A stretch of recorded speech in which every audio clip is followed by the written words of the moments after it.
உலக தமிழ் மக்கள் மற்றும் ஜோதிட ஆராய்ச்சியாளர்கள் மற்றும் கால்பந்து ரசிகர்கள், விளையாட்டு ரசிகர்கள் அனைவருக்கும் என்னோட வணக்கம். நம்மளோட சேனலில் பார்த்தீங்கன்னா நம்ம நிறைய ஜோதிடம் சம்மந்தப்பட்ட கருத்துக்கள், ஜோதிட கணிப்புகள் நிறைய பார்த்துட்ருக்கோம். அந்த வகையில் இன்றைக்கி நம்ம பார்க்க போகிறதும் ஒரு ஜோதிட கணிப்பு தான். ஸோ உலகெங்கிலும் ஒரு விளையாட்டு போட்டிக்கு அதிகமான ரசிகர்கள் இருக்கான்னு பார்த்தீங்கன்னா அது கால்பந்து போட்டிக்கு தான். இந்த கால்பந்து போட்டியோட உலகக்கோப்பை பார்த்தீங்கன்னா இந்த வருஷம் அமெரிக்காவில் நடந்துட்டு இருக்குது.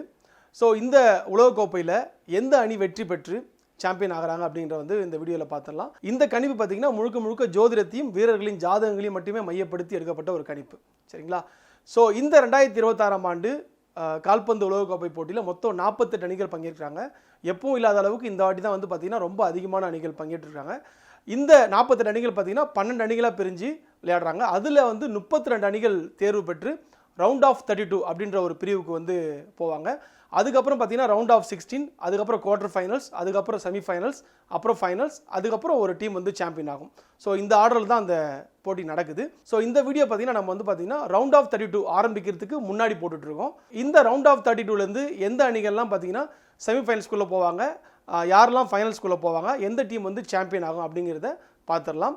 இதில் பார்த்தீங்கன்னா செமிஃபைனல்ஸ் 2 நடக்கும். இதில் ஃபர்ஸ்ட் செமிஃபைனல்ஸ்க்கு எந்தெந்த டீம் குவாலிஃபை ஆகும்னு பார்த்தீங்கன்னா நெதர்லாண்ட்ஸ் அண்டு ஸ்பெயின், இந்த 2 டீம் பார்த்தீங்கன்னா முதல் செமிஃபைனல்ஸ் விளையாடுவாங்க. இவங்களுக்குள்ள அந்த முதல் செமிஃபைனல்ஸ் நடந்து அந்த டீம்லேருந்து நெதர்லாண்ட்ஸ் வின் பண்ணி ஃபைனல்ஸ்குள்ளே போகிறாங்க. ரெண்டாவது செமிஃபைனல்ஸ் பார்த்தீங்கன்னா இங்கிலாந்து அண்ட் அர்ஜென்டினா, இந்த 2 டீமுக்குள்ளே நடக்கும். இதிலிருந்து பார்த்தீங்கன்னா அர்ஜென்டினா வின் பண்ணி ஃபைனல்ஸ்குள்ளே போகிறாங்க. அந்த கிராண்ட் ஃபைனல் பார்த்தீங்கன்னா நெதர்லாண்ட்ஸ் அண்ட் அர்ஜென்டினா, இந்த 2 டீமுக்குள்ளே நடக்குது. இதில் அர்ஜென்டினா வின் பண்ணி மீண்டும் ஒரு முறை இந்த கால்பந்து உலகக்கோப்பை போட்டியோட சாம்பியன் ஆகிறாங்க. நான் சொன்ன இந்த விஷயம் யாருக்காவது புரியலன்னா நான் ஒரு இமேஜ் போடுறேன், அந்த இமேஜை பாருங்கள். இதில் பார்த்தீங்கன்னா ஃபர்ஸ்ட் செமிஃபைனல்ஸ் பார்த்தீங்கன்னா நெதர்லாண்ட்ஸ் அண்டு ஸ்பெயின், இந்த 2 டீமுக்குள்ளே நடக்குது. அதில் நெதர்லாண்ட்ஸ் வின் பண்ணி ஃபைனல்ஸ்குள்ளே போகிறாங்க. ரெண்டாவது செமிஃபைனல்ஸ் பார்த்தீங்கன்னா இங்கிலாந்து அண்ட் அர்ஜென்டினா, இந்த 2 டீமுக்கு நடுவில் நடக்குது. இதில் அர்ஜென்டினா வின் பண்ணி ஃபைனல்ஸ்குள்ளே போகிறாங்க, சரிங்களா? இந்த கிராண்ட் ஃபைனலில் பார்த்தீங்கன்னா அர்ஜென்டினா அண்ட் நெதர்லாண்ட்ஸ் இவங்க நடுவில் நடக்குது. இதில் அர்ஜென்டினா வின் பண்ணி மீண்டும் ஒரு முறை சாம்பியன் ஆகிறாங்க.